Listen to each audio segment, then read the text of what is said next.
Est-ce que vous avez découvert des choses? Oui, alors notamment sur, je dirais, l'enchaînement des différentes technologies qui nous étaient proposées, et notamment les technologies de captation, scanner 3D en particulier, et qui peut permettre de faire abstraction à un moment donné de modèles issus de bureaux CAO ou autres. On y voit une réelle plus-value, hein, très clairement. Et puis je dirais l'enchaînement aussi bien ensuite sur la modélisation faite à partir de ces moyens, leur intégration dans des outils de formation, alors que ce soit des outils de formation de type e-learning assez classiques, mais également de réalité virtuelle.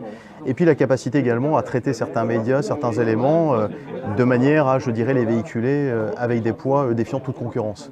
Et je dirais que les enjeux aujourd'hui du réseau, les enjeux des débits, des bandes passantes, font que, je dirais, ces technos de bout de chaîne, qu'on peut considérer être de bout de chaîne, sont pour nous également fondamentales. Voilà, donc une journée très enrichissante.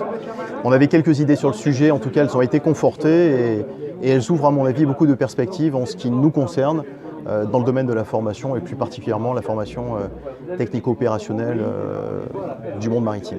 J'ai effectivement découvert en termes de réalité augmentée et virtuelle des choses sur des applications qui pourraient être très très intéressantes dans divers domaines. Et ça veut dire qu'il y a des aspects que vous avez découverts cet après-midi qui pourraient demain matin se retrouver dans votre boulot?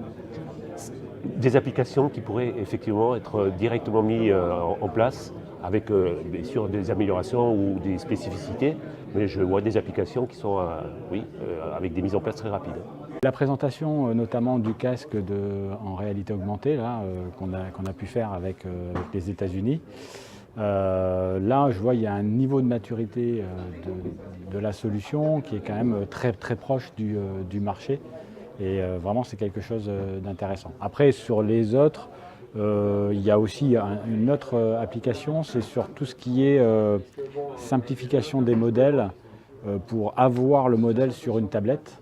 Ça, c'est aussi quelque chose qui peut être intéressant parce qu'en fait, dès qu'on est en nomade, le fait d'avoir des images très lourdes et de s'attaquer à des systèmes qui sont très lourds, pour venir sur un système léger comme une tablette, il faut un système qui simplifie finalement le modèle.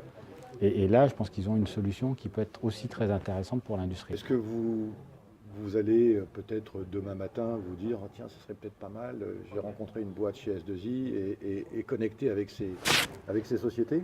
Alors en fait, je l'ai déjà fait pendant la réunion. Et effectivement, il y a certains sujets, par exemple le côté tablette avec une simplification des modèles vers la tablette, qui est un sujet qui intéresse des partenaires du Team Orifab. Donc ça, c'est quelque chose qu'on va sûrement creuser. On a discuté aussi de tout ce qui est rétro-engineering, notamment avec l'EICA, qui a aussi des solutions. Et ça, c'est un projet qu'on va lancer. Et on a une journée de prévue justement sur cette partie rétro-engineering.